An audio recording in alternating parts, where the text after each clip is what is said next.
This piece is called Contra Grunwald on Industrial Farming. It was published on January 3rd, 2025. Michael Grunwald's recent New York Times opinion piece argues that industrial agriculture, despite its problems, is necessary for feeding our growing global population. This argument may be uncomfortable to consider for those who've spent recent years advocating for alternatives. However, a sobering dose of realism is healthy for this sector, which can be prone to impractical idealism. But Grunwald's picture is incomplete because he handwaves away one of the most important parts of the conversation: animal welfare. This is a shame, given that the arguments he makes for sustainability apply equally well to animal welfare. In our age of food abundance, it's easy to forget how revolutionary modern agricultural efficiency has been. Just a few generations ago, meat could be scarce, expensive, or unsafe to eat. Today, thanks to industrial farming methods, animal protein is widely accessible, affordable, and safe. We should be grateful that we're wealthy enough as a society to now seriously consider the effects of agriculture on climate change or animal welfare. It's precisely because of this abundance that we've had the luxury to imagine how industrial agriculture might be different. In the last decade or two, numerous solutions have been proposed and at times hyped up as the silver bullet to agriculture, from plant-based and lab-grown meat alternatives to carbon farming or regenerative agriculture. But we're entering a new phase of the hype cycle for all of them. Funding is becoming harder to secure due to missed milestones, deflated expectations, and higher interest rates. Across the board, initial excitement is wearing off as we realize that transforming a system as complex as global agriculture is no small feat. And ultimately, we still have to eat. This reality check is healthy. It pushes us to face difficult truths about what's possible and what's not. Grunwald is right that it's going to be difficult to escape industrialized farming. It's simply the best way we currently know to feed billions of people while keeping food affordable. Agriculture is a necessary evil that will always be messy. However, we can still work to make it better. To do this, we have to stop assuming small scale automatically means better. As I've written before, the fundamental challenge of sustainability or welfare in animal agriculture is figuring out how to pay. Scale is one of our most powerful tools to reduce the effective cost of better practices, so we need to lean into it rather than run away from it. Where Grunwald's analysis falls short is in his treatment of animal welfare. This omission is conspicuous, given that consumers consistently rank animal welfare as their top concern when it comes to animal products, often beating out sustainability. He dedicates just one anecdote to the issue, describing a feedlot operator who argues that efficiency and welfare are naturally aligned because, quote, "If I don't create the friendliest possible environment for the animals, they might gain 4.1 pounds a day instead of 4.5, unquote.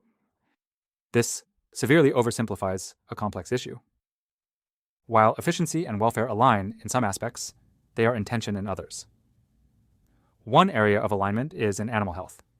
If an animal gets sick and dies, not only is that bad for that animal's welfare, but the farmer then can't sell that animal for food, and the resources so far invested in that animal go to waste. Another aspect of alignment is that increasing efficiency often reduces the effective number of animals needed to make the same amount of food. For example, genetic optimization has significantly increased the size of each individual animal when they are slaughtered, reducing the number of animals needed to make the same amount of meat. Similarly, reducing mortality during transport can further decrease the total number of animals needed. Industrialized animal agriculture is generally becoming more efficient over time, which is better for welfare in these respects, although there are some notable areas where efficiency is decreasing, like hatchability in the U.S. broiler industry. However, there are other areas where efficiency and welfare are at odds. Take stocking density in poultry operations. A farmer can make more money by housing more birds in the same amount of space, even if each individual bird grows slightly slower or has marginally higher mortality.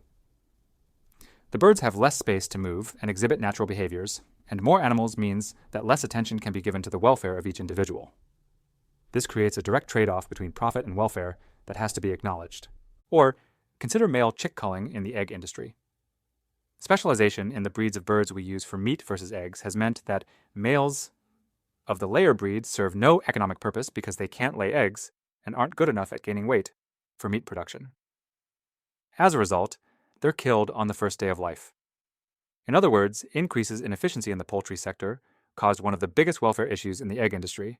Both sustainability and welfare share this dual relationship with efficiency. Increases in efficiency are good for sustainability when they allow us to make more food with fewer inputs. But increasing efficiency also has downsides. Consider manure management. On traditional small farms, animal waste was a valuable fertilizer for nearby crops.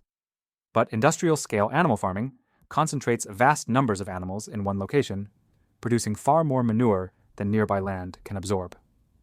What was once a beneficial byproduct has become one of animal agriculture's biggest sources of pollution. Grunwald acknowledges that these trade-offs exist for sustainability and argues that we should look for practical, scalable solutions that allow us to produce more and protect more. However, his analysis leaves out that the exact same arguments can apply to animal welfare. Where efficiency naturally aligns with welfare, we should celebrate and accelerate those natural incentives, not demonize industrialization itself. Where they conflict, technology can be a powerful tool to eliminate these trade-offs entirely. In ovosexing is a perfect example on the welfare side. It uses advanced biotechnology to identify the sex of eggs during development, so only females hatch. This resolves the issue of male chick culling without compromising the efficiency of industrial egg production.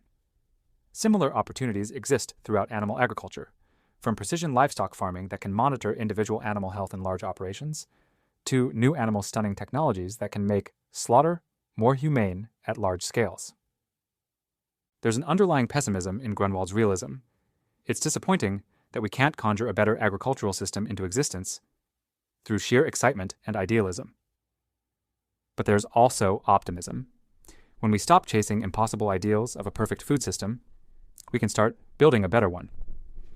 By taking a more pragmatic approach, consistent with the food abundance that industrialization has brought about, we can make real progress. His clear-eyed analysis of sustainability's challenges is valuable, but these insights apply just as powerfully to animal welfare. The future of animal agriculture might not be perfect, but it can be less messy, and that's something worth being optimistic about.